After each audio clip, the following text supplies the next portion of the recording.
بسم اللہ الرحمن الرحیم الحمدللہ۔ آج ہماری تلاوت کا آغاز 27ویں پارے سے ہوا۔ اللہ کے فرشتے انسانی شکل میں حضرت ابراہیم علیہ السلام کی خدمت میں آئے، بیٹی کی خوشخبری سنائی۔ جب پتہ چلا بات کی وضاحت ہوئی کہ فرشتے ہیں تو حضرت نے پوچھا تمہارے آنے کا مقصد مہم کیا ہے، کیوں آئے ہو؟ تو کہنے لگے قوم لوط کی ہلاکت کا سامان لے کے آئے ہیں، ان کو آسمان سے پتھروں سے ہلاک کرنا ہے، ان کی بربادی کا فیصلہ ہوا ہے۔ تو فرشتوں نے حضرت ابراہیم کی سوال کا جواب دیا، اور پھر قوم عاد اور قوم سمود اور ان مختلف قوموں کی ہلاکت کا تذکرہ ہے۔ اللہ کی قدرت بڑی ہے، زمین و آسمان کا نظام بنایا ہے۔ اللہ نے انسان اور جن کو اپنی بندگی کے لیے پیدا فرمایا۔ وہ بندہ جس کی زندگی میں بندگی ہے، ورنہ بھائی زندگی سراسر شرمندگی اور رسوائی ہے۔ جانور میں اور انسان میں فرق یہی ہے، جانور اللہ کی بندگی نہیں جانتا، عقل نہیں رکھتا۔ اللہ نے انسان کو عقل بھی دی ہے اور اپنی بندگی کی بھی تلقین فرمائی ہے۔ اگر یہ انسان اللہ کی بندگی نہیں کرتا، اللہ کہتا ہے یہ تو جانور ہے، اولئک الانعام، یہ تو کھانے پینے والا ایک جانور ہے، کھاتا ہے، پیتا ہے، سوتا ہے۔ جانوروں کے بھی گھر ہوتے ہیں، وہ بھی اچھے اچھے مکانات اور اچھی غذائیں کھایا کرتی ہیں۔ یہ کوئی انسان کا کمال نہیں ہے۔ انسان کا کمال تو یہ ہے کہ وہ اللہ کی بندگی میں کہاں کھڑا ہے، وہ اللہ کی بندگی میں کہاں کھڑا ہے۔ ایک بزرگ گزرے ہندوستان میں، مولانا قاسم نانوتوی رحمۃ اللہ علیہ، ایک ہندو کا ان سے مناظرہ ہو گیا۔ انہوں نے کہا مناظرہ کرتے ہیں ہندو اور اسلام پر۔ تو ہندو سامنے آیا، ان کا پاد جو بڑا ان کا پیشوا تھا، کہنا کہ پہلے کھانے کا مقابلہ کرتے ہیں، ہم میں سے دونوں میں کون زیادہ کھانتا ہے۔ حضرت فرمانے لگے کھانے کا مقابلہ کرنا کسی جانور سے کرو، انسان کا کمال زیادہ کھانا تھوڑی ہے۔ پھر کسی بیل سے اور کسی بھینس سے جا کے مقابلہ کرو۔ انسان کا کمال تو ہے اس میں بندگی کتنی بڑی ہے، اللہ کی بندگی کیسی ہے اس کی زندگی میں، یہ انسان کا کمال ہے۔ اچھا کھا لینا، اچھا پی لینا، پہن لینا، گھر بنا لینا، یہ کوئی تھوڑی انسان کا کمال ہے۔ شیر روز گوشت کھاتا ہے، اور بہت سارے جنگل کے درندے ایسے محفوظ جگہ ہیں کہ نہ گرمی سردی کا ان کا کوئی مسئلہ ہوتا ہے۔ تو یہ کوئی کمال نہیں، کمال ہے بندگی ہے۔ کون اپنی زندگی کے مقصد پہ ہے جس کے لیے اللہ نے اسے پیدا فرمایا ہے۔ کوئی چیز اپنے مقصد سے ہٹ جاتی ہے، بے قیمت ہو جایا کرتی ہے۔ بھائی اگر آپ بھینس کو دودھ کے لیے رکھیں اور دودھ نہ دے، اور مقصد کے نہ تو کیا خیال ہے، آپ اس کو رکھتے ہیں؟ کوئی چیز بھی اپنی مقصد سے ہٹ جائے، آپ اسے اپنے گھر میں نہیں رکھتے، اور آپ کی نظر میں وہ چیز گر جاتی، وہ قیمت نہیں رہتی۔ انسان کی قیمت کا تب تک ہے جب اس میں انسان کے اندر اللہ کی بندگی ہے۔ جب بندگی نہیں ہے، اللہ کی نظروں سے یہ گر جاتا ہے۔ تو انسان کی تخلیق، بندگی صرف نماز پڑھنے کا نام نہیں، یہ بھی خیال رکھیے، بندگی صرف نماز پڑھنے کا نام نہیں ہے۔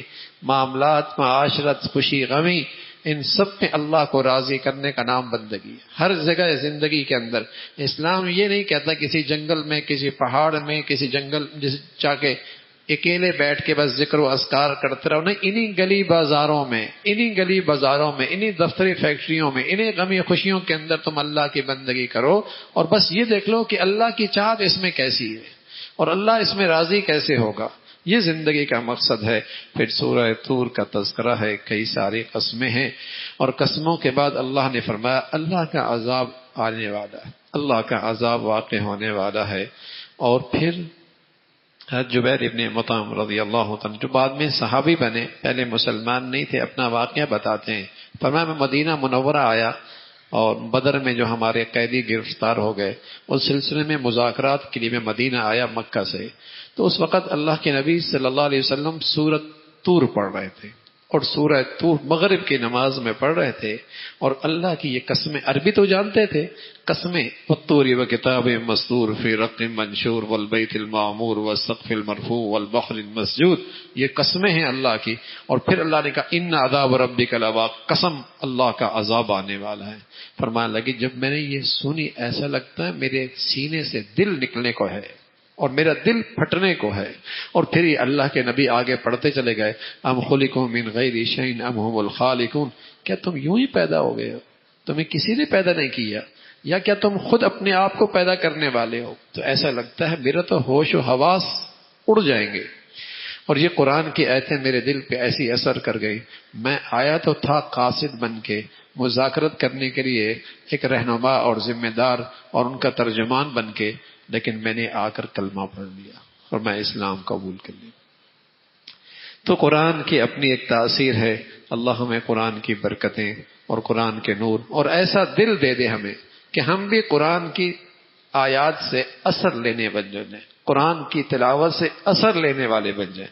اللہ کے نبی کی خدمت میں ایک شخص آیا، کہنے لگا یا رسول اللہ میرا دل تو ایسا لگتا ہے پتھر سا ہو گیا، اثر ہی کوئی نہیں ہوتا، اثر ہی کوئی نہیں ہوتا. آپ نے فرمایا قرآن کی تلاوت کثرت سے کیا کرو، یہ دلوں کی صفائی ہے، اور اس سے دلوں کی ساری قدورتیں اور زارا زنگ اس قرآن کی تلاوت سے دور ہوتا ہے.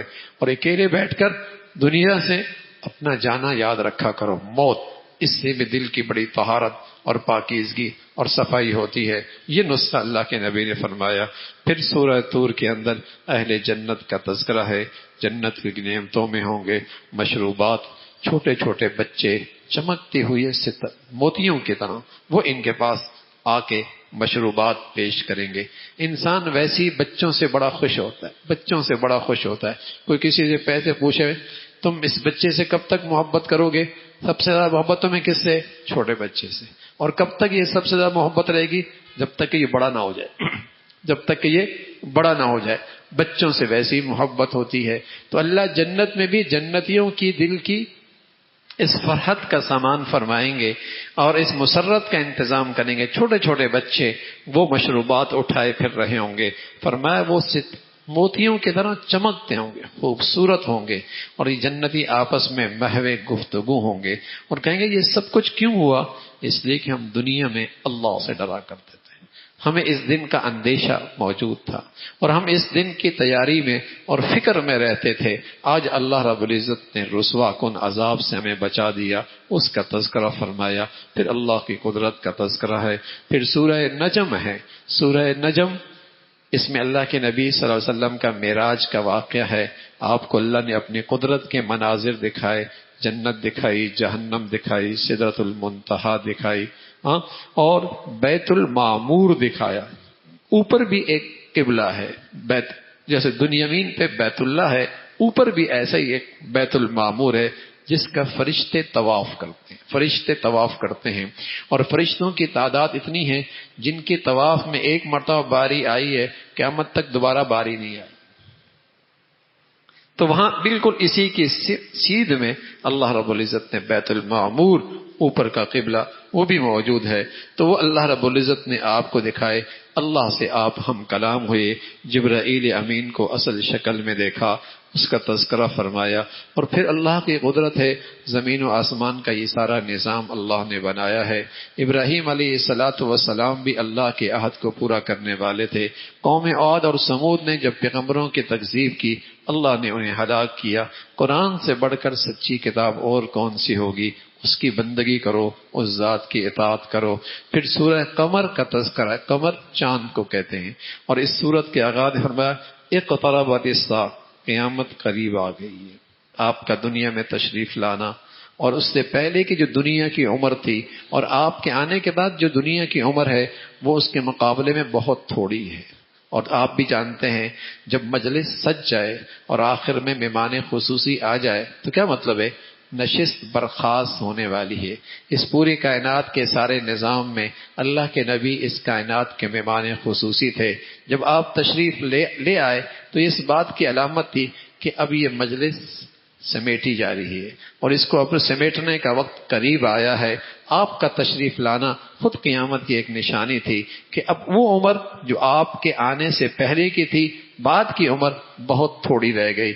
اقتربت الساعہ، آپ فرمایا کرتے تھے میں اور قیامت ایسے قریب قریب ہیں.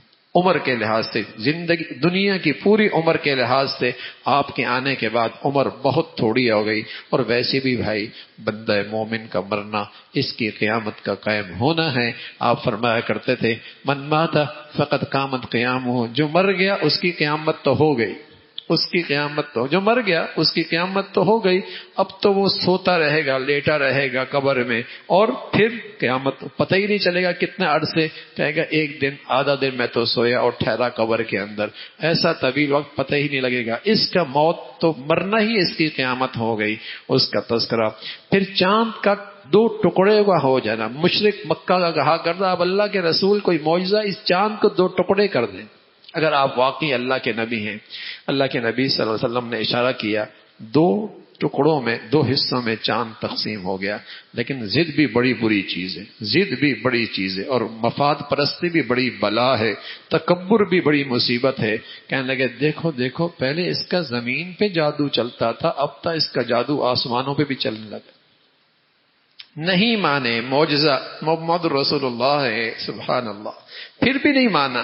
میرے عزیزو، اگر مجھے اور آپ کو اللہ نے ہدایت دے دی نا، یہ اس کا فضل ہے، یہ اس کی مہربانی ہے، یہ اس کا کرم ہے. میرے عزیزو، اس کا کرم ہے یہ. ہاں، لوگ آسمانوں پہ پہنچ گئے، چاند ستاروں پہ پہنچ گئے، انہیں اللہ سمجھ میں نہیں آیا، انہیں اللہ سمجھ میں نہیں آیا. یہ اللہ کے نبی علیہ الصلوۃ والسلام کو دیکھ رہے تب بھی حق نصیب نہیں ہوا. چاند 2 ٹکڑے دیکھ رہے تب بھی حق نہیں ملا.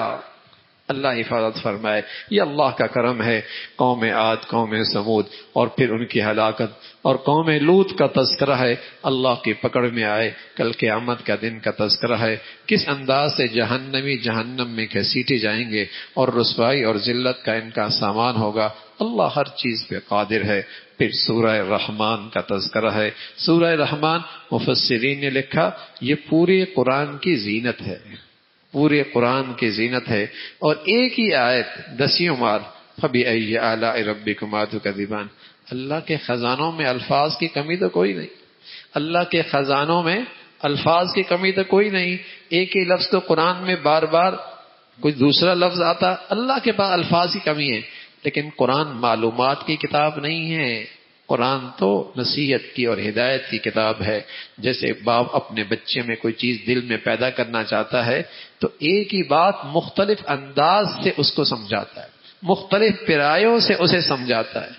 لوگ سمجھتے ہیں قرآن معلومات کی کتاب ہے، معلومات نہیں، ہدایت کی کتاب ہے، نصیحت کی کتاب ہے، تذکیر کی کتاب ہے.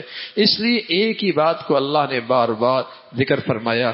تم اللہ کی کن کن نعمتوں کا انکار اور جھٹلاؤ گے. اللہ کی انگنت نعمتیں ہیں، لیکن جس نعمت کا سب سے پہلا ذکر کیا الرحمن علم القرآن، سب سے بڑی نعمت کیا ہے؟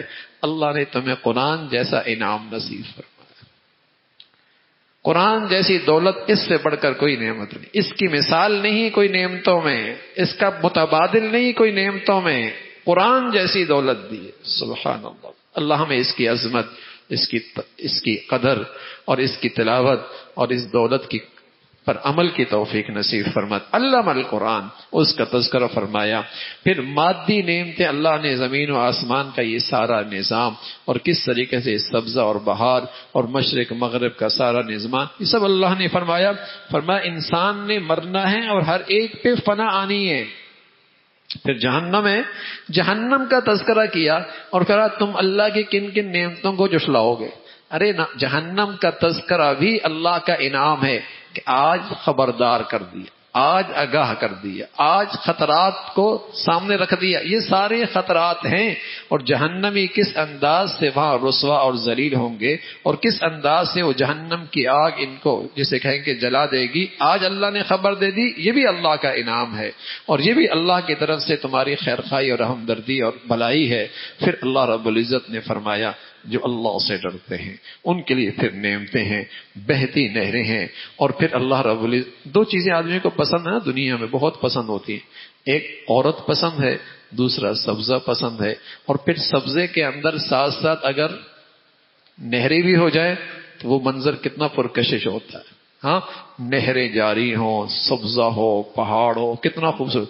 ویسے تو اللہ کی جنت میں ان گنت نعمتیں ہیں، لیکن ان نعمتوں کا بطور خاص ذکر فرمایا. نہریں ہوں گی، پانی ہوگا، سبزہ ہوگا، باغات ہوں گے، ہاں، اور پھر تمہاری زندگی کے ساتھی بھی ہوں گی، اور ایسی ہوں گی کسی انسان نے اور جن نے چھوا بھی نہیں ہوگا.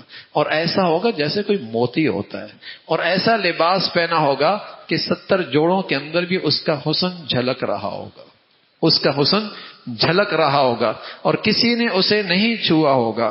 موتی بھی کیا ہوتے ہیں؟ اللہ رب العزت نے اس کا حسن موتیوں سے بھی زیادہ خوبصورت رکھا ہوگا. اور یہ سب بدلہ ہوگا دنیا میں جس نے اللہ کو راضی کرنے میں محنت اور مشقت کی، یہ اللہ کا وہ انعام ہوگا. اس کا تذکرہ فرمایا. پھر سورہ واقعہ کا تذکرہ ہے. عبداللہ ابن اب مسعود فرمایا کرتے تھے رضی اللہ تعالیٰ عنہ کہ جنت جو شخص اسے روزانہ تلاوت کرے گا کبھی اسے رزق کی تنگی اور معاش کی پریشانی نہیں ہوگی. جو اس سورت کو روزانہ رات کو تلاوت کرے گا. قیامت کا تذکرہ ہے. قیامت میں 3 گروہوں میں انسان تقسیم ہوں گے. ایک سابقون الاولون، نیکیوں میں بہت آگے، ان کی تذکرہ ہے. دوسرا اصحاب الیمین، جن کو دائیں ہاتھ میں نامہ اعمال ملے گا. تیسرے اصحاب الشمال، جنہیں بائیں ہاتھ میں نامہ اعمال ملے گا. جنت میں جانے والے، پھر جنت کا منظرنامہ ہے اور اس خوبصورتی ہے. بس اتنا ہے، تازہ گوشت ہے، بیٹھا ہوگا مسیحریوں میں، گپ شپ لگ رہی ہوگی، پرندہ اڑ رہا ہوگا، چاہت ہوگی یہ اس کا گوشت مل جائے اور اس کا روسٹ بن کے مل جائے. لمحوں کے اندر روسٹ اس کے سامنے ہوگا، پیٹ بھر جائے گا. سبحان اللہ، پیٹ بھاری نہیں ہوگا. ایک اندر سے ہوا نکلے گی اور وہ اتنی خوشبودار ہوگی کہ اس سے اس کا پورا ماحول اور معطر ہو جائے گا، کھانا بھی ہضم ہو جائے گا. بھائی جنت تو کیا ہے؟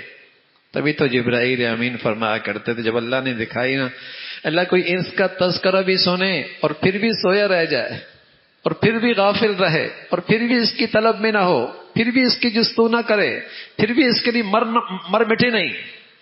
ہاں ایسا بھی کوئی ہوگا.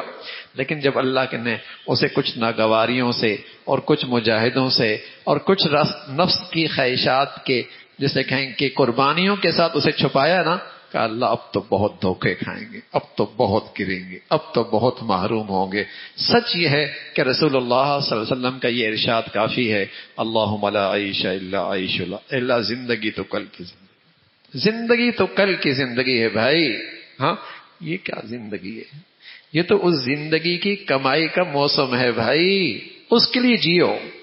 ہم ساری زندگی جیتی اس دنیا کے لیے، اور جب سب کچھ جیتے اس کے لیے ہیں، کے جی سے لے کر یونیورسٹی تک، اور پھر کمائی. عجیب بات ہے، جب کچھ آتا ہے تو زندگی کا لطف ختم ہو چکا ہے.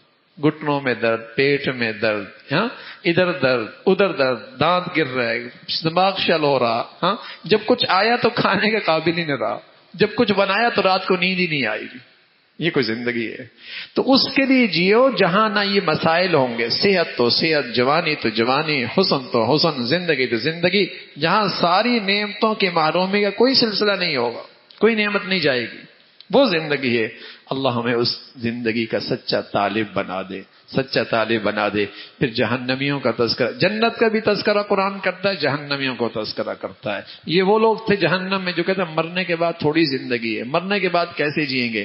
فرمایا جو ذات ہے انسان کو پانی سے پیدا کر دیتی ہے، اور جو ذات زمین کے اندر پانی جسے کہیں کہ مٹھاس پیدا کرتی ہے، اس ذات کے لیے یہ سارا نظام دوبارہ قائم کرنا کیا مشکل ہے. جو سبز لکڑی کے اندر آگ کی صلاحیت پیدا کر دیتی ہے، اس ذات کے لیے یہ سب اللہ کی قدرت ہے. جیسے اللہ کی معرفت پیدا ہو جانا، یہی اس پورے نظام سے اور اللہ کی قدرت کا سبق ہے. اس کا تذکرہ فرمایا، قرآن کا ادب بتایا.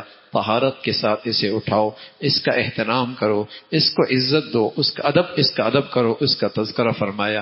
فرمایا مرنا تو ہے اور تم اپنے سامنے مرنے والوں کو دیکھتے ہو، ہمت ہے تو روح واپس کر لو، روح واپس کر لو. تمہارے سامنے اس کی روح نکل رہی ہوتی، لیکن تم بے بس ہوتے ہو، کچھ نہیں کر سکتے. پھر سورہ حدید ہے، اللہ کی بڑائی، اللہ کی قدرت، مردوں سے زندہ، زندوں سے مردہ، یہ پیدا کرنا اسی کی ذات ہے. پھر حضرات صحابہ 2 قسم کے مسلمان تھے. ایک فتح مکہ سے پہلے مسلمان ہوئے. اور فتح مکہ سے پہلے کا دور بڑی قربانیوں کا تھا، بڑے مجاہدوں کا تھا، بڑے مجاہدوں کا تھا. فرمایا ان کی فضیلت ان سے زیادہ ہے جو فتح مکہ کے بعد مسلمان ہوئی، اس لیے کہ فتح مکہ سے پہلے بڑی قربانیاں، بڑی مجاہدے، بڑی تکلیفیں، بڑی آزمائشیں تھیں. لیکن ساتھ فرمایا سارے کے سارے صحابہ جنتی ہیں، سارے کے سارے صحابہ جنتی ہیں اور سب اللہ ان سے راضی ہے. صحابہ کو تاریخ میں نہ دیکھا کرو، صحابہ کو قرآن میں دیکھا کرو. تاریخ میں دیکھو گے بدگمان ہو جاؤ گے، تاریخ اٹھاؤ گے صحابہ کے بارے میں لکھنے والے بس اوقات مؤرخ سیاہ دل ہوتا ہے، بس اوقات سیاہ دل ہوتا ہے، اس کا قلم بھی سیاہ ہوتا ہے، دل بھی سیاہ ہوتا ہے، زبان بھی سیاہ ہوتی ہے، وہ غلط فہمیاں پیدا کرتے ہیں. صحابہ کی عظمت دیکھنی ہے تو قرآن دیکھو. قرآن صحابہ کے بارے میں کہتا ہے صحابہ سارے کے سارے جنتی ہیں. پھر اللہ رب العزت نے اہل ایمان کا تذکرہ فرمایا کہ یہ اپنے ایمان کے نور کی وجہ سے آخرت کی ساری گھاٹیوں سے آسانی کے ساتھ گزر رہے ہوں گے. اور منافق کہیں گے ٹھہرو ٹھہرو، ہمیں بھی تمہارے نور سے کچھ استفادہ کرنا ہے، کچھ گھاٹیاں ہمارے لیے مشکل ہو رہی ہیں. تو ان سے کہا جائے گا یہ نور یہاں نہیں ملتا، یہ دنیا میں ملتا تھا، لیکن دنیا نے تمہیں غافل کر رکھا تھا. یہ کہنا تھا کہ بیچ میں پردہ حائل ہوگا اور وہ جہنم میں جا گریں گے. اہل جنت کے لیے جنت ہے اور جنت کا مل جانا بہت بڑی کامیابی ہے. پھر اللہ رب العزت نے اہل ایمان کو تنبیہ فرمائی، ایمان والوں وہ کب وقت آئے گا جب تمہارے دل اللہ کی عظمت اور اس کی بڑائی کے سامنے پس جائیں گے اور تمہارا دل اللہ کے خوف سے اثر لے گا. وہ کب وقت آئے گا؟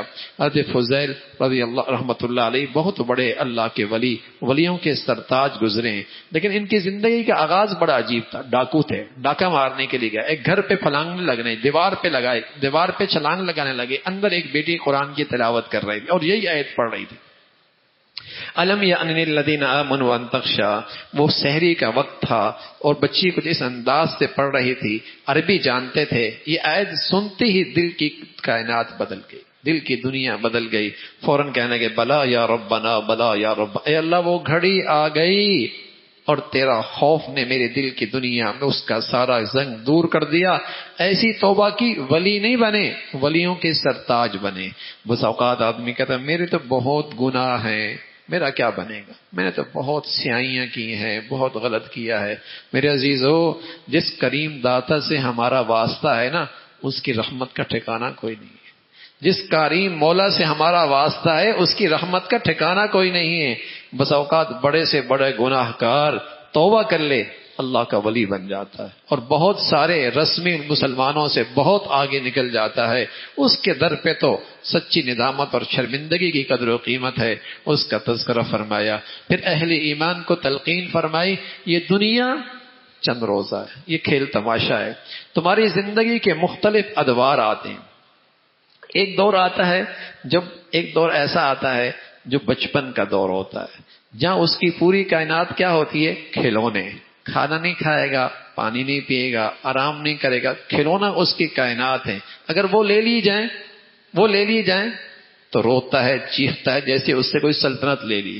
لیکن ایک دور اگلا آتا ہے جب وہ کھلونوں پہلی زندگی دیکھتا ہے تو ہنستا ہے، ارے کھلونے بھی کوئی چیز تھی. اب اس کی زندگی کا معیار بدل گیا اور چاہتیں بدل گئی. اب وہ کیا کرتا ہے؟ اب وہ ٹیپ ٹاپ، اچھا لگو، خوبصورت لگو، کپڑے، جوتے، گھڑی، موبائل. پھر ایک دور یہ آتا ہے، لیکن اس کے بعد پھر ایک دور اور آتا ہے. پھر اپنے بچوں سے کہتا ہے تم انہی چیزوں میں لگے رہو گے، کچھ کماؤ بھائی، کچھ کماؤ، کچھ نوکری کرو، کچھ ملازمت کرو، کچھ فیکٹری کرو، یہی کرتے رہو گے، بناؤ سنگھار کے چکر میں لگے رہو گے. پھر ایک دور اس سے آگے کا آتا ہے. اللہ نے فرمایا یہ سارے دور آتے ہیں، لیکن جب آنکھ کھلے گی نا ایک نیا دور شروع ہوگا مرنے کے بعد، تو اپنے سارے ان پہلے حالات پہ افسوس کرے گا. جو بھی کوئی سمجھ تھی، جیسے کھلونا کے دور کو سمجھتا ہے کوئی دور تھا، وہ بناؤ سنگھار کے دور کو کہتا ہے کوئی زندگی تھی. اور جب مال و دولت کی دور آیا تو پچھلے دور کے بارے میں اس سے کہیں گے تنقید کرتا ہے، منع کرتا ہے. جب آنکھیں کھلیں گی پھر کہے گا کھلونے بھی نہیں تھے بھائی، بناؤ سنگھار بھی نہیں تھا، مال و دولت پہ فخر کرنا بھی کوئی بات نہیں تھی، یہ سب کم عقلی کی بات تھی. عقل مندی کی بات کیا تھی؟ اب سمجھ میں آئی ہے. کاش نیکیوں کی زندگی ہوتی، آج جو زندگی میں کام آتی اور آخرت کا سرمایہ بنتا. تو اللہ رب العزت فرمایا یہ سارے ادوار انسان پر آتے ہیں اور پچھلے دور کے بارے میں شرمندہ ہوتا ہے. جب سوچتا بھی ہے تو شرمندہ ہوتا ہے. ہاں، اور مرنے کے بعد اپنے تمام ادوار پہ شرمندہ ہوگا اگر وہاں کا سرمایہ اکٹھا نہ کیا. پھر انسان کی زندگی کیا ہے؟ انسان کی زندگی اللہ نے فرمایا بارش جیسے بارش ہوتی ہے، کونپل اگتی ہے، سبزہ ہوتا ہے، پھر اس کے اندر بالیاں آتی ہیں، گندم آتی ہے، اور ایک وقت آتا ہے وہ سب اس کے پک جاتی ہے، پھر دنیا کٹائی کرتی ہے اور پھر اس کا بھوسا اڑ جاتا ہے، دانے الگ ہو جاتے ہیں، پھر وہ زمین ایسی چٹیل ہو جاتی ہے کہ پتہ ہی نہیں لگتا یہاں پہلے کیا چیز تھی. ایسی بھائی انسان کا بچپنا، پھر جوانی، پھر بڑھاپا، پھر بڑی شہرت، پھر بڑا نام. ایک وقت آتا ہے لوگوں کے دماغوں سے یہ بھول جاتا ہے، کوئی اسے یاد نہیں کرتا، کوئی اسے یاد نہیں کرتا کون تھا بھائی، سب بھول گئے.